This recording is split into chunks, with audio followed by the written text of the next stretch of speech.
Peut-être, moi, je vous propose de démarrer. Ouais. Il faut Donc, peut-être oui, vas-y, Franche. préciser aussi qu'on enregistre la Vas-y. conférence de presse et que pendant l'intervention de Jean et Cyril, je vais couper les micros afin qu'il n'y ait pas de bruit parasite. Mais après, je les rétablis. Hein.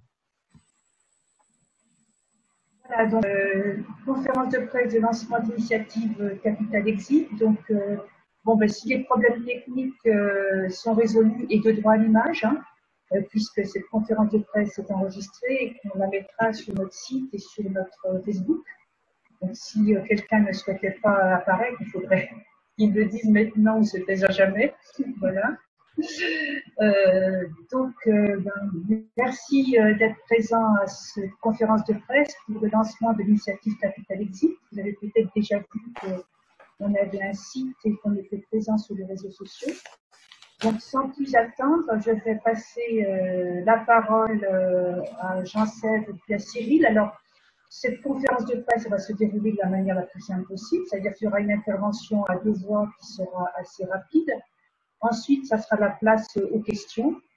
Et bien entendu, la prise de parole sera complètement libre pour pouvoir échanger, répondre aux questions et avoir un échange le plus libre possible, puisque c'est vraiment l'état d'esprit de l'initiative qu'on est en train de mettre en place.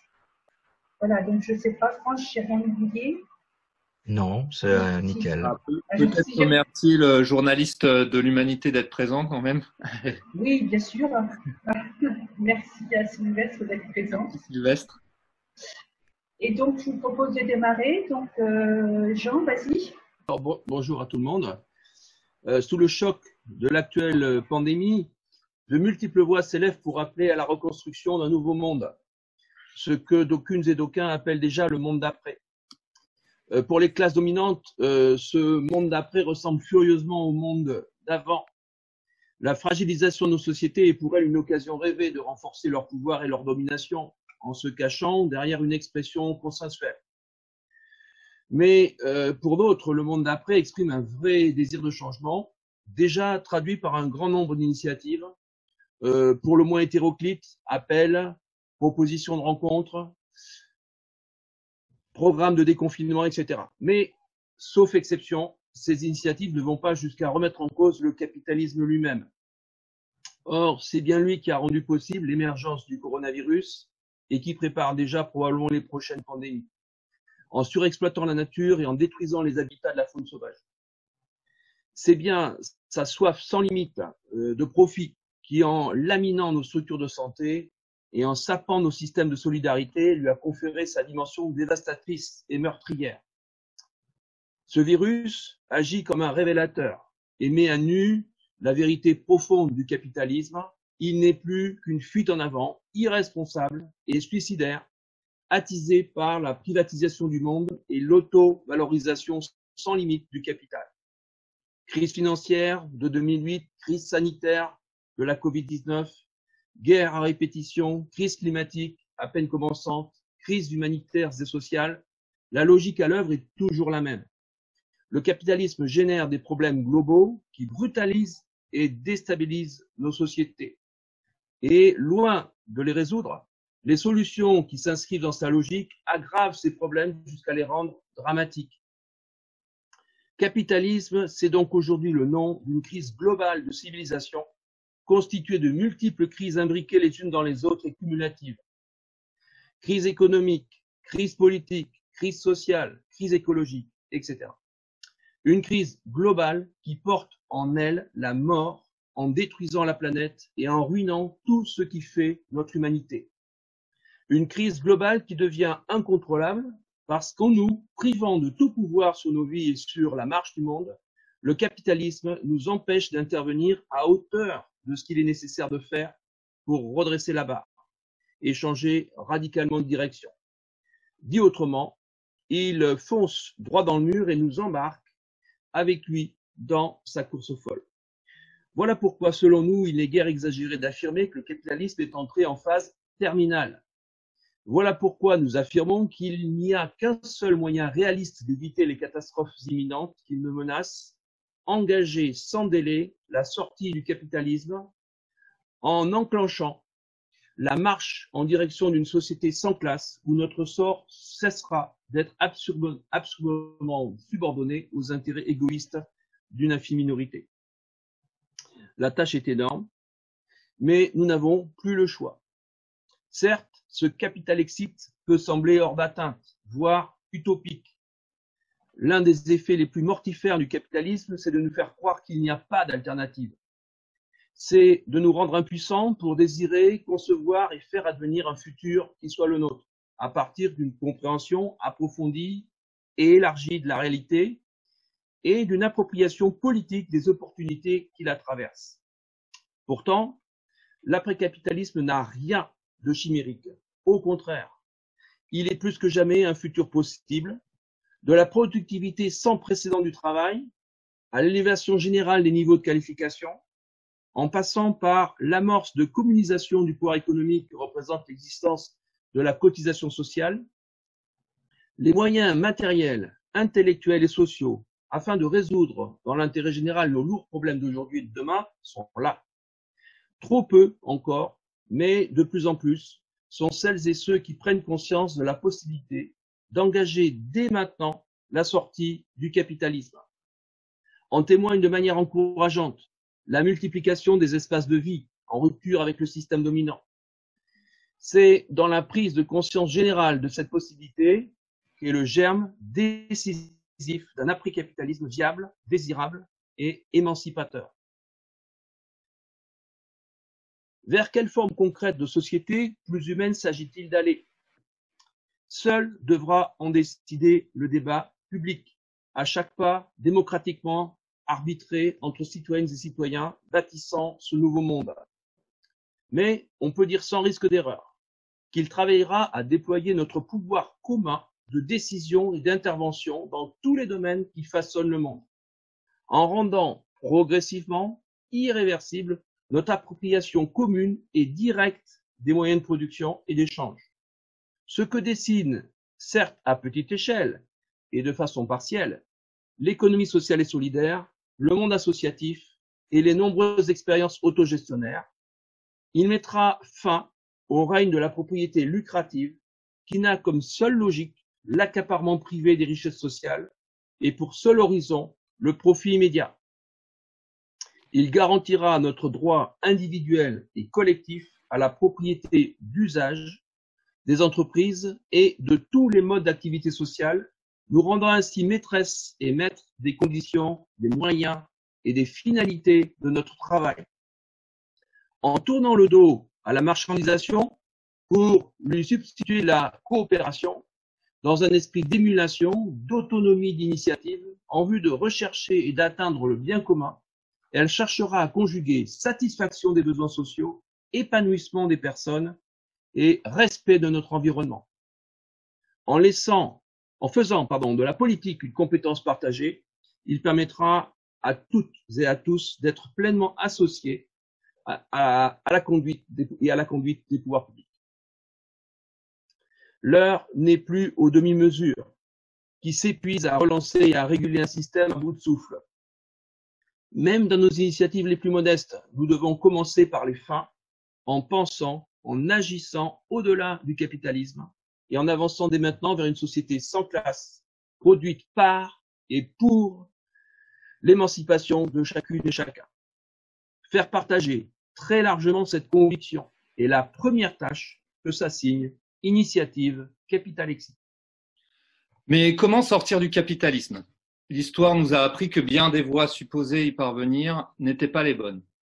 La conquête insurrectionnelle du pouvoir politique par une minorité agissante a débouché sur une dictature doublée de bureaucratie, rendant impossible l'émancipation visée.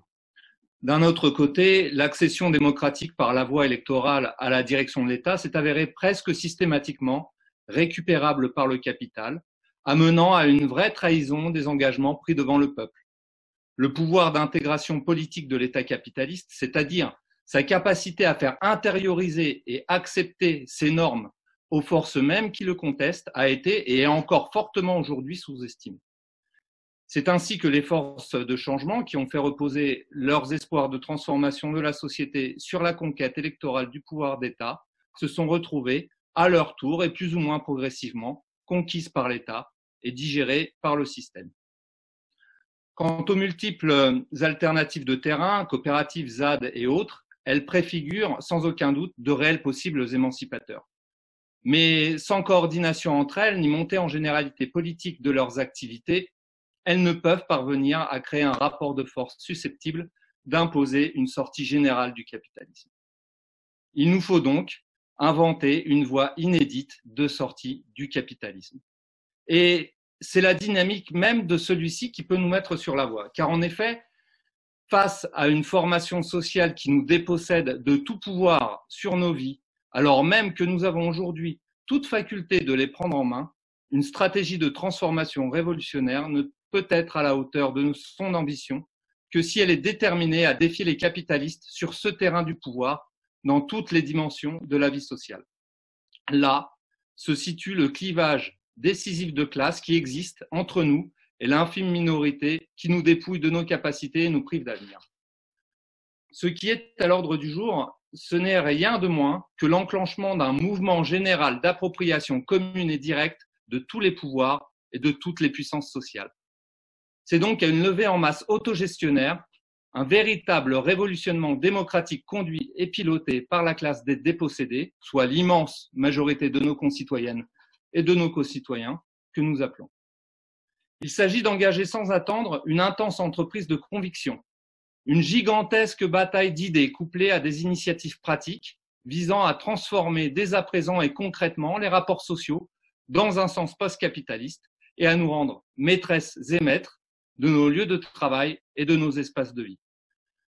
Simultanément, il s'agit aussi de coordonner l'ensemble de ces initiatives afin qu'elles montent en généralité politique et qu'elles forment progressivement et successivement un ensemble de réformes révolutionnaires qui, en prenant peu à peu force de loi et en s'institutionnalisant, reconfigurera l'ensemble de la société dans un sens post-capitaliste. Nous appelons cette esquisse de stratégie politique évolution révolutionnaire. Et ce n'est qu'en reposant sur l'action concertée et déterminée du plus grand nombre que cette dynamique parviendra à donner vie à un processus authentiquement révolutionnaire capable d'emporter toutes les défenses d'un système socio-économique disqualifié. Le pire est clairement possible, jusqu'à une disparition cataclysmique de toute civilisation. Mais le meilleur est à portée de main si nous nous mettons toutes et tous à le rendre inéluctable. C'est ce à quoi Initiative Capital Exit veut travailler. Une évolution révolutionnaire d'une telle ampleur ne se décrète pas et réclame une organisation appropriée.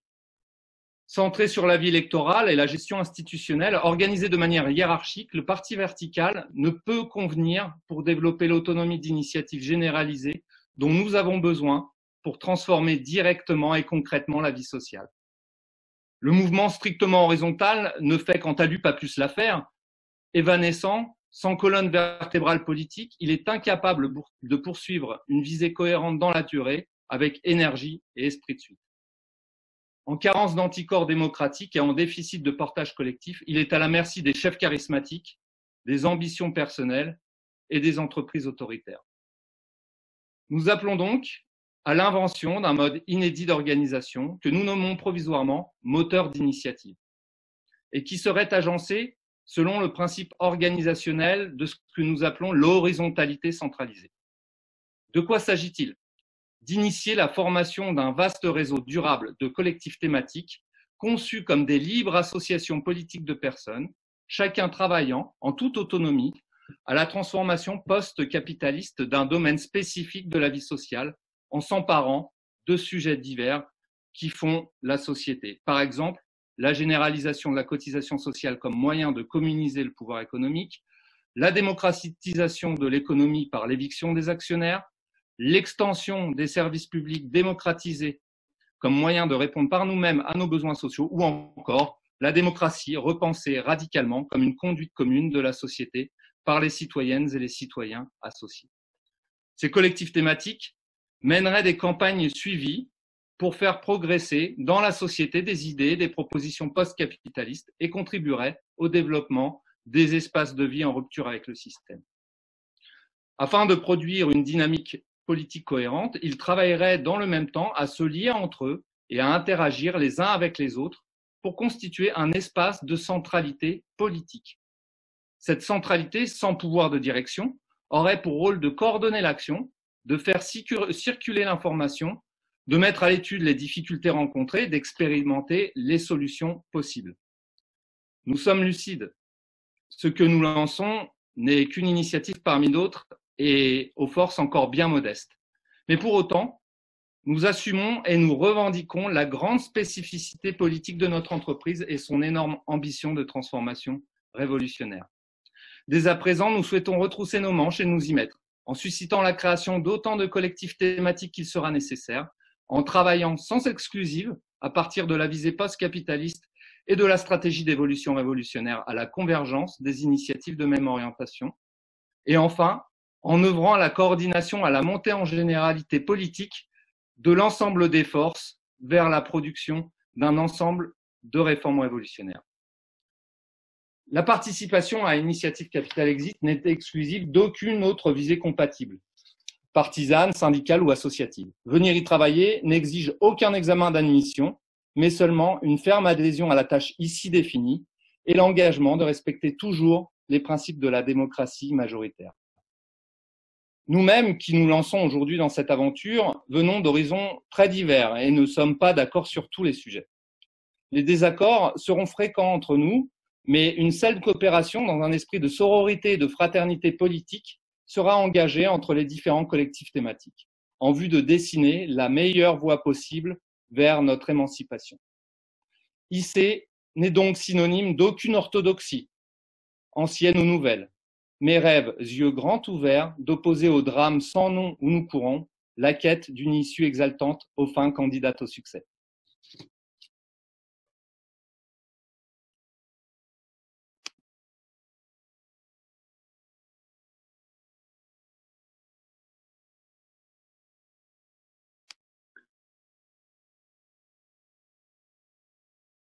Alors, place aux questions.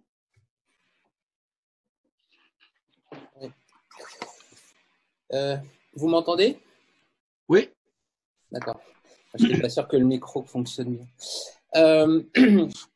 Donc déjà, ma première question, c'est qu'est-ce qui vous a poussé à vous réunir pour former cette initiative?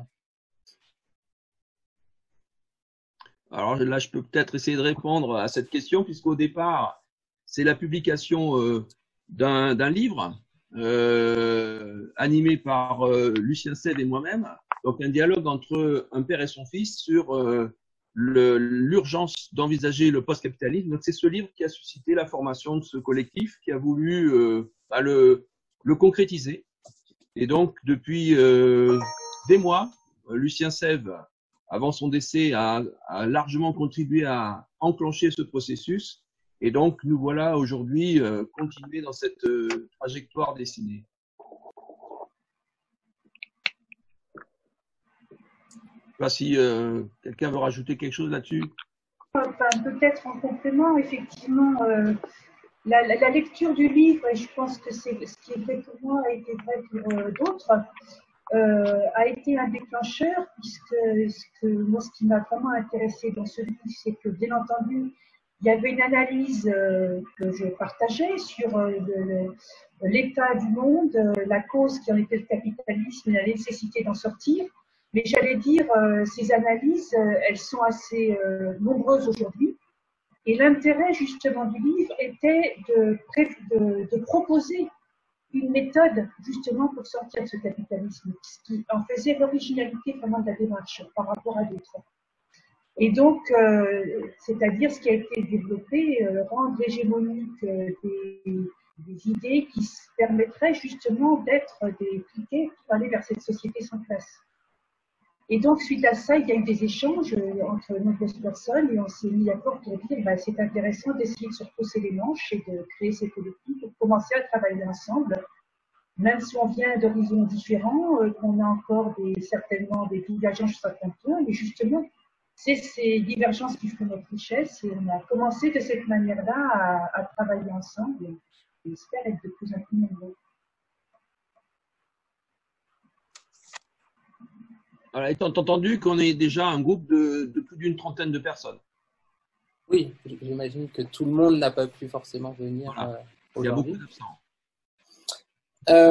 J'aurais une autre question, c'est quelle forme concrète va prendre cette initiative Capital Exit? Est-ce que ce seront des réunions de type café pédagogique? Est-ce que ce seront je vois, une association, un parti politique? Voilà. Quel est l'objectif d'une part à court terme et puis ensuite à plus long terme? Je veux bien répondre là-dessus, brièvement.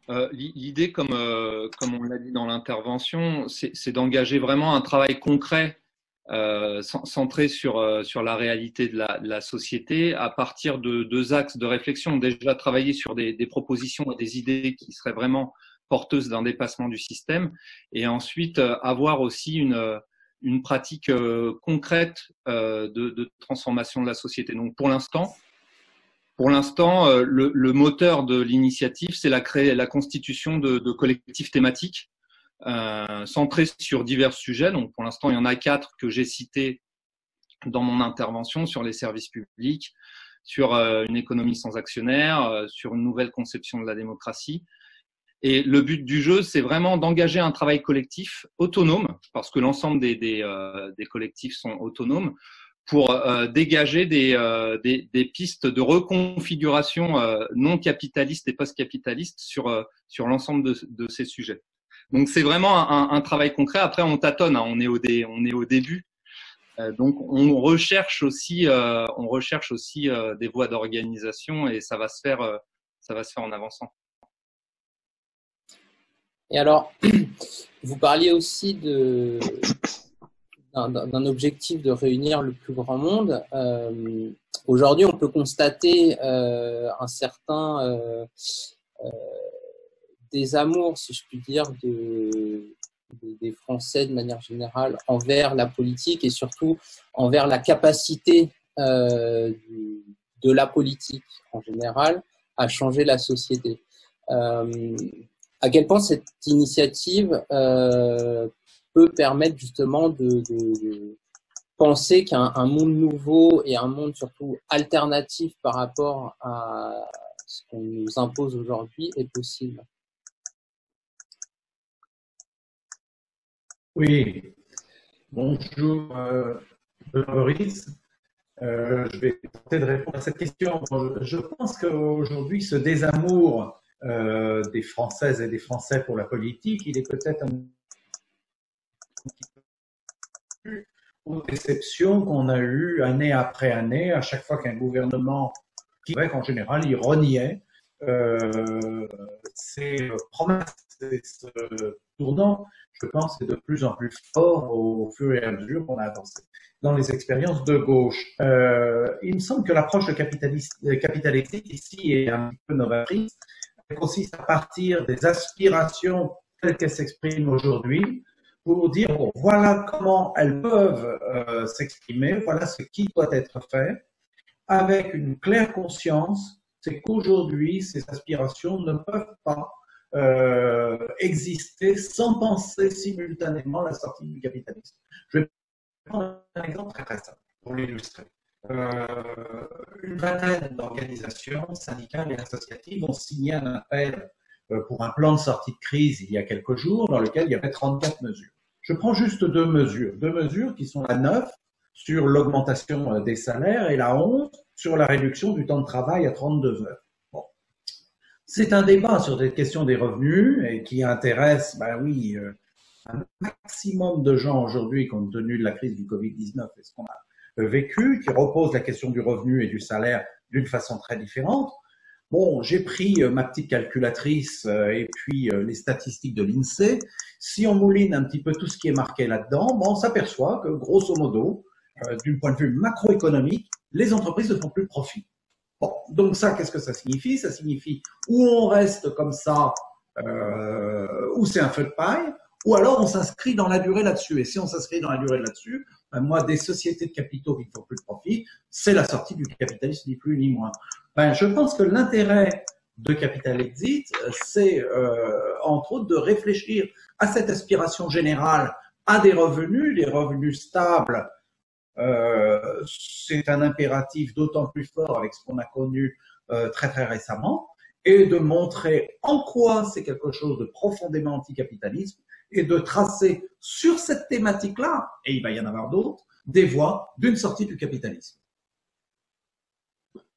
Et je pense que ça, en partant des besoins et puis en ayant un langage vrai, je crois que c'est ça le plus important, savoir un langage vrai, de dire, bah oui, ça, si on le veut, bah, il faut sortir du capitalisme, c'est sans doute ce qui permettra de réconcilier bah, les citoyennes et citoyens avec la politique. Et si je puis me permettre, c'est aussi, je pense que l'originalité, c'est dans la redéfinition même qu'on propose de l'activité politique, qu'on propose de définir comme activité concrète de transformation des rapports sociaux par l'ensemble des citoyens et des citoyennes qui sont concernés et qui peuvent être fortement intéressés par une sortie du système. C'est-à-dire que on met bien entendu pas la question de l'institution de côté, mais aujourd'hui on pense justement qu'il faut réinsérer la politique dans la réalité de la société et reconstruire la politique comme une intervention directe, collective des citoyens, capable de la transformer concrètement. D'où l'organisation en collectifs thématiques autonomes qui ont vocation ensuite à travailler ensemble et à se coordonner. Oui. Je voudrais donner un exemple très très concret. Dans le cadre de la pandémie, on peut imaginer que des citoyens dans une commune ou une communauté de communes se regroupent pour créer un centre de santé avec des médecins salariés et dont ce centre serait construit sur une base coopérative. C'est ce que nous faisons à Sarlat. Et donc voilà un exemple concret de réappropriation d'un bien commun, notre santé, à l'échelle d'une commune. Vous voyez, je ne sais pas si Bernard Friot n'est pas là, mais on pourrait aussi évoquer son projet de sécurité sociale alimentaire qui fait partie aussi d'une initiative qui correspond complètement à notre stratégie.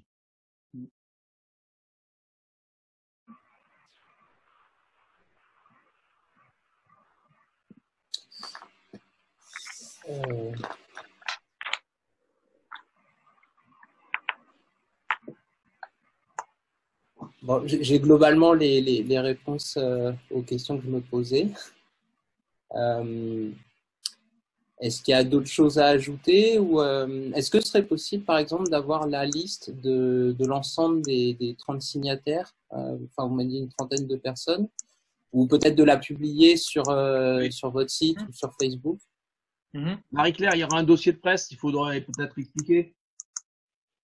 Oui, après cette conférence de presse, on va envoyer un dossier. Donc, où on mettra cette introduction,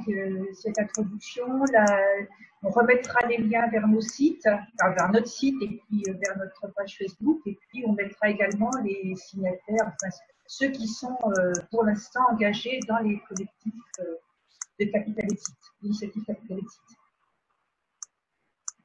Et une dernière question, là, à l'heure actuelle, ça représente combien comment dire, dans combien d'endroits ces collectifs, enfin, je sais qu'on est un peu dans une période où finalement le virtuel nous réunit en un seul endroit, mais à quel point c'est étendu, c'est ça ma question. C'est une bonne question parce qu'effectivement, l'objet. Mais non. L'objectif, c'est effectivement ça, c'est-à-dire d'arriver à créer des collectifs sur le territoire. Bon, pour l'instant, on en est au démarrage, mais c'est pour ça qu'on essaye. Bon, ça, par exemple, Nadia est présente, je ne sais pas si elle souhaitera prendre la parole, mais elle est de Grenoble, et l'idée, c'était de pouvoir justement créer un collectif vers Grenoble pour qu'il puisse y avoir cette émulation des collectifs les uns avec les autres. C'était vraiment ça l'objectif. Oui, peut-être pour compléter, puisque tu me tends la perche, C'est vrai que moi, je suis de Grenoble. Les premières réunions du groupe sont faites sur Paris. Ensuite, les collectifs ont fonctionné plutôt de manière virtuelle, comme cela a été évoqué. Mais le but, c'est qu'on réfléchisse localement, puisque les solutions doivent être choisies et discutées au plus près du terrain, si on veut pas justement qu'on se retrouve dans une verticalité qu'on dénonce.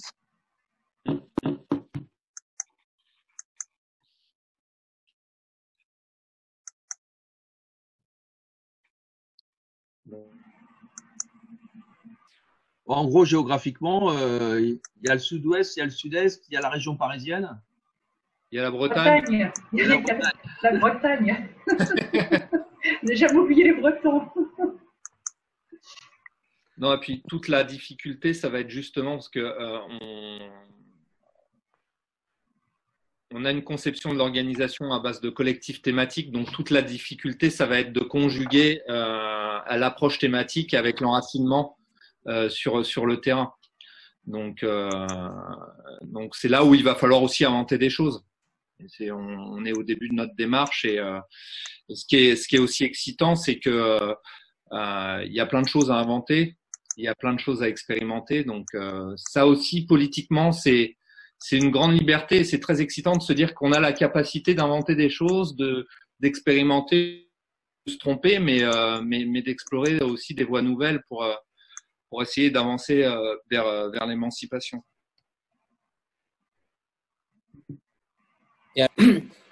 J'en connais certains au niveau du profil, mais sur l'ensemble des 30 personnes, j'imagine que c'est assez diversifié. J'imagine qu'il y a des économistes, des sociologues. Voilà. À quel point c'est diversifié du point de vue des profils et des personnes présentes dans Capital Exit? Alors, on n'a pas fait d'études précises. Hein, Vas-y, Benoît, vas-y. Je disais question diversification, c'est déjà très très très diversifié. Je pense que l'initiative Capital Exit en l'état, c'est surtout pas un groupe d'universitaires où on va mélanger un économiste, un sociologue, etc. Mais c'est de nombreux, avant toute chose, militantes et militants qui ont souvent un profil syndical, parfois un profil associatif. On a aussi effectivement quelques personnes qui se situent comme chercheurs. Donc je crois que c'est une espèce de mélange qui se fait, qui est assez intéressant. Encore une fois, et je crois que c'est important d'insister, la pensée que nous avons des collectifs thématiques, c'est avant toute chose des groupes militants.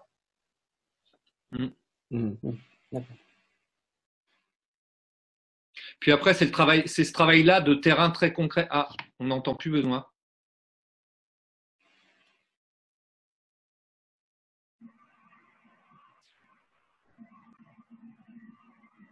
Vas-y, Cyril.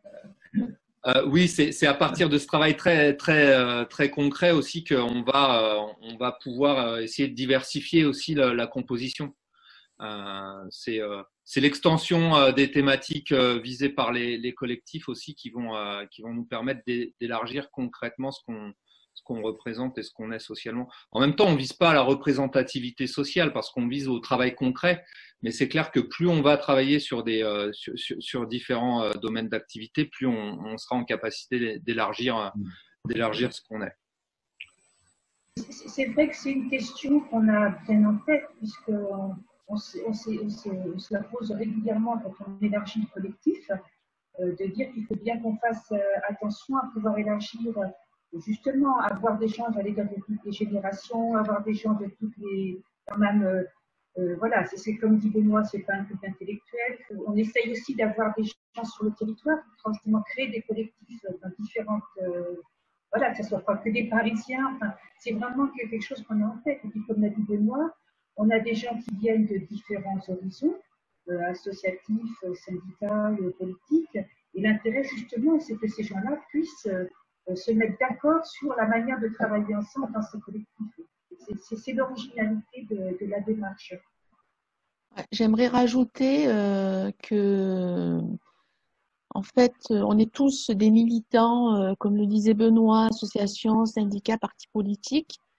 Et en fait, cette initiative permet de nous rencontrer en dehors même de nos orgas ou associations, groupements habituels, avec et c'est une manière un peu originale de travailler aujourd'hui, puisque ça a été évoqué, il y a beaucoup d'autres initiatives ou des démarches actuellement sur la société de demain après le coronavirus.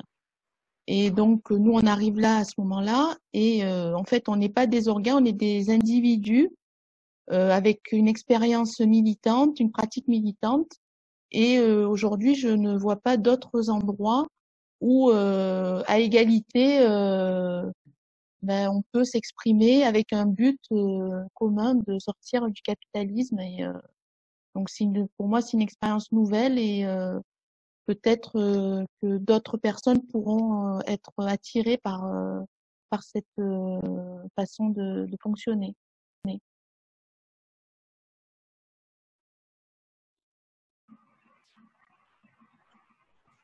Ouais, c'est pas. Ce qui est intéressant, c'est nous, ce qu'on veut, c'est que ce soit pas un think tank, pas un truc par le haut avec des grands universitaires qui disent aux travailleurs comment il faut faire pour changer le monde, etc. Mais c'est aussi, bien sûr, l'ensemble des gens qui sont syndiqués, qui sont militants. Mais on essaye aussi, il faut le dire quand même, d'inventer une nouvelle façon de militer. Parce que c'est au sein même de notre organisation qu'on essaye de ne pas recréer les défauts d'un parti vertical ou, comme c'était dit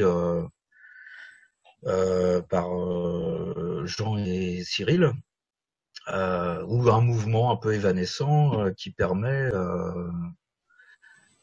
à un chef charismatique, comme ça a été dit, de finalement reprendre un pouvoir au début symbolique et après réel, quoi. On est très attentif on a une exigence démocratique très importante, quoi. Moi, c'est ça qui me plaît. Et aussi le fait que on est des collectifs d'abord thématiques et c'est pas si grave que ça que ce soit pas géographique. Alors c'est vrai que quand on va grandir un peu, nous on a pour projet d'avoir des actions pratiques. Donc évidemment, ce sera aussi localisé, hein. Mais c'est important aussi que ce soit qu'on puisse militer avec des Parisiens, avec des Normands, avec avec tout le monde, quoi, hein. Et voilà. Je sais plus ce que je voulais dire. Et donc, Alors, on n'est pas dans une démarche électorale. Voilà, on n'est pas dans ce cadre-là, hein. On est dans le travail sur le terrain et donc essayer de modifier concrètement les choses sur le terrain. alors justement, parce que malgré tout, le système capitaliste, il est en place et bien en place jusque dans les infrastructures de notre société. Le système politique est lui aussi très bien ancré et laisse finalement peu de place pour faire autrement. C'est-à-dire qu'il y a souvent ce côté-là qu'on entend dans les partis politiques, cet aspect où on est obligé de rentrer dans le système pour changer le système, mais une fois qu'on est rentré dedans, on se retrouve à fonctionner de la même manière. Ce que vous disiez un petit peu sur ne pas tomber dans cette verticalité des partis politiques. Et du coup, comment faire pour contourner ce double problème d'infrastructure économique et de système politique? Peut-être, Vas-y. Justement, nous, l'objectif qu'on a tous ici, c'est de dire qu'il faut sortir du capitalisme. C'est nécessaire et c'est urgent pour aller vers une société sans classe qu'on appelle de nouveau et comme ça a été dit, qu'on définira ensemble, hein. Et donc, qu'est-ce qui peut nous permettre de sortir le plus rapidement possible du capitalisme? C'est pour ça qu'on a travaillé sur les thèmes des collectifs qui nous semblaient importants. Et donc, imaginons qu'il y a une idée qui nous semble importante. Je prends l'exemple, comme par le passé, la sécurité sociale.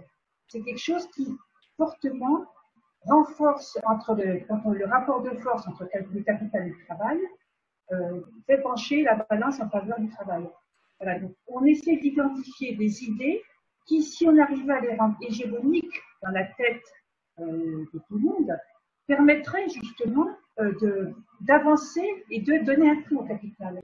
Je crois que c'est ça notre démarche, d'arriver à identifier ces idées forces, à les rendre hégémoniques dans la population, et donc à faire en sorte qu'elles deviennent incontournables et donc qu'elles enfoncent un clou dans le capital pour nous permettre justement d'être à terre. Enfin, j'ai dit ça un peu avec mes mots, mais vraiment la manière dont je crois qu'on a démarré et qu'on a travaillé.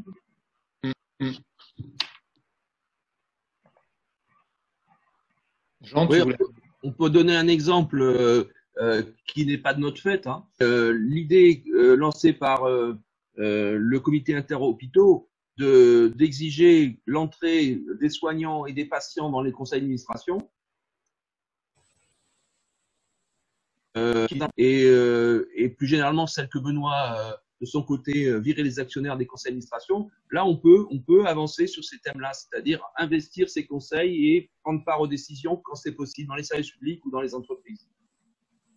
Et ouais, je pense qu'en fait, là encore, hein, dans notre intervention, on a bien, quand on parle de notre stratégie et de ce qu'on appelle l'évolution révolutionnaire, on dit bien qu'on en est au début et à une esquisse qu'il va falloir vraiment travailler collectivement par la pratique et en y réfléchissant. Mais l'idée, c'est aussi de renverser la capacité d'intégration. Comme tu le disais, Sylvestre, aujourd'hui, c'est des infrastructures politiques et économiques du capitalisme qui sont obligées qui sont en capacité de se reproduire, mais aussi d'être hégémoniques et d'intégrer tout ce qui se fait. Eh ben, je pense que notre pratique, c'est par la multiplication de transformations concrètes et la coordination et la généralisation de ces transformations, c'est inverser le processus et mettre l'intégration et la capacité d'hégémonie de notre côté et du côté de l'après-capitalisme. Ça va demander énormément d'efforts et de travail et d'invention. Mais l'idée générale, c'est ça. C'est qu'on pourra pas, l'idée, c'est de se dire, on ne pourra pas venir à bout de la capacité de reproduction et d'intégration du capital si on n'est pas producteur de contre-hégémonie, en fait, et si on n'est pas producteur d'inversion radicale de rapport de force. Et ça, la prise du pouvoir d'État ne suffit pas. Il faut avoir travaillé à rendre possible tout un processus révolutionnaire de transformation de la société en amont, qui nous permettra de peser et de faire le poids.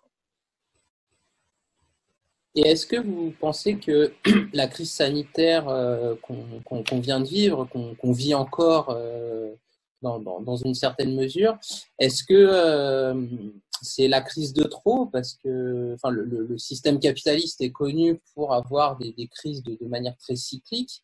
Est-ce que celle-là qui est sanitaire et qui n'est ni financière ni économique, enfin qui est devenue économique de fait, mais hein, est-ce que c'est la crise de trop qui va permettre d'avoir un renversement des mentalités?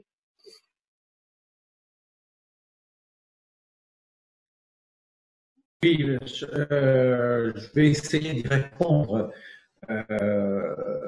À titre personnel, oui, effectivement, il y a des signaux très contradictoires qui apparaissent à la suite de cette crise sanitaire du Covid-19. Il y a un signal très très fort de l'aspiration de la population à vivre maintenant différemment, peut-être à reposer la question écologique au premier plan, puisque cette crise du Covid-19, si tant est qu'elle était abominable, nous a permis d'entrevoir un autre avenir sur cette planète.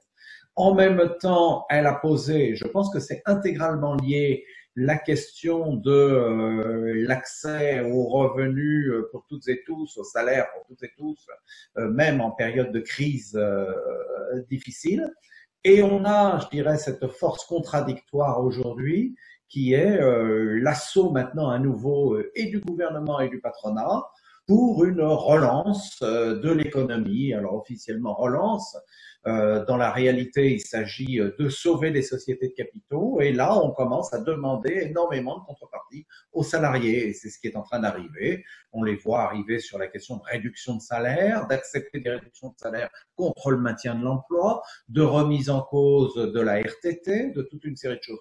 Donc je crois qu'il y a vraiment, aujourd'hui je ne sais pas si c'est la crise de trop, mais cette sortie du Covid-19 est pour moi une exacerbation de ces contradictions dans laquelle il est bien entendu difficile de voir une issue. On n'est pas pour l'instant, personne n'est Madame Irma et c'est ce qui va se passer à l'avenir, évidemment. Mais par contre, je pense qu'il est essentiel dans cette sortie de crise du Covid-19, ou on va dire plutôt sortie du confinement, nécessaire de reposer les questions du capitalisme. Parce que s'il y a crise économique dans cette crise sanitaire du Covid-19, c'est en réalité parce qu'on est dans le capitalisme, ni plus ni moins. C'est ça qui pose des questions de faillite de société. C'est ça qui pose des questions de risque systémique de l'économie. Je crois que si on était au contraire dans une société non capitaliste, solidaire sur la question des revenus, qui, d'un point de vue de la démocratie, sait définir ses priorités écologiques, économiques essentielles, nous n'aurions pas eu cette crise, nous aurions eu la crise sanitaire qui ne se serait pas doublée d'une crise économique. Je crois que c'est ça et c'est là qu'une initiative comme l'initiative Capital Exit est essentielle pour pointer le doigt sur ces questions-là.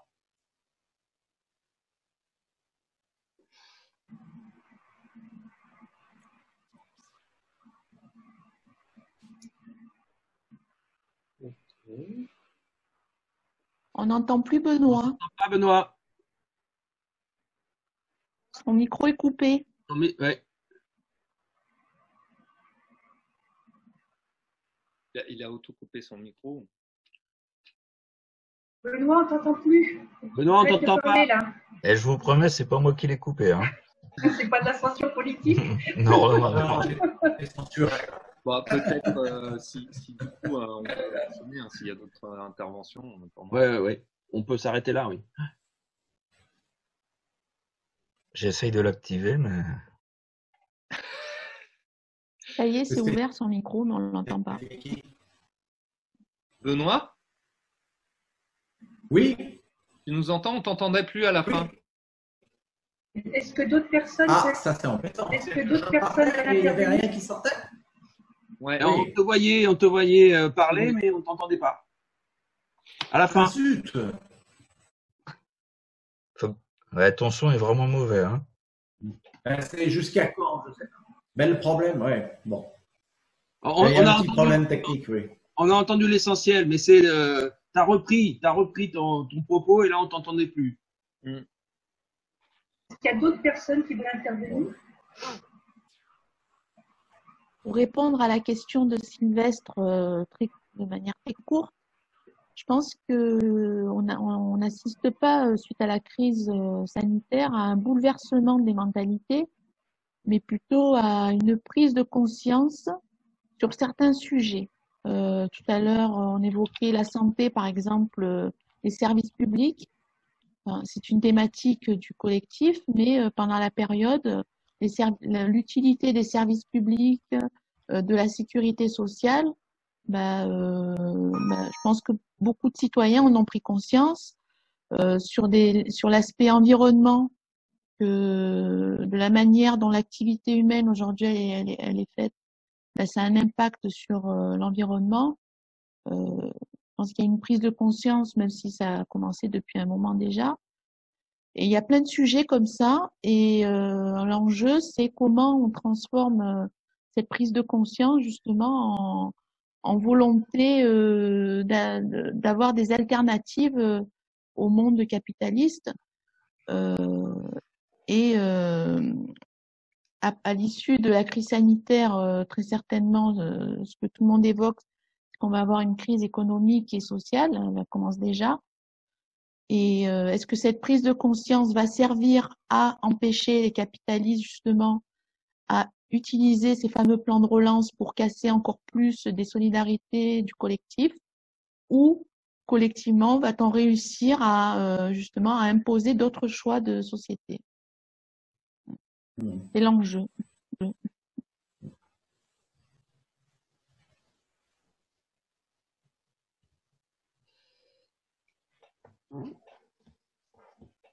Est-ce qu'il y a d'autres interventions? Ceux qui n'ont pas parlé, qui voudraient s'exprimer ou exercer une sorte de publicité de la réunion, la conférence de presse. Sylvestre, est-ce qu'il y a d'autres questions ou ça va? De mon côté, ça va. Je pense qu'on a balayé un aperçu assez large de cette initiative. Simplement, voilà, peut-être transmettre un dossier de presse qui résume un peu ça, et puis surtout pour avoir la liste des personnes qui sont engagées dans cette initiative. Ok. Pas de problème. Merci. Merci de votre présence. Merci pour votre invitation. Merci à toi d'être venu. Ouais.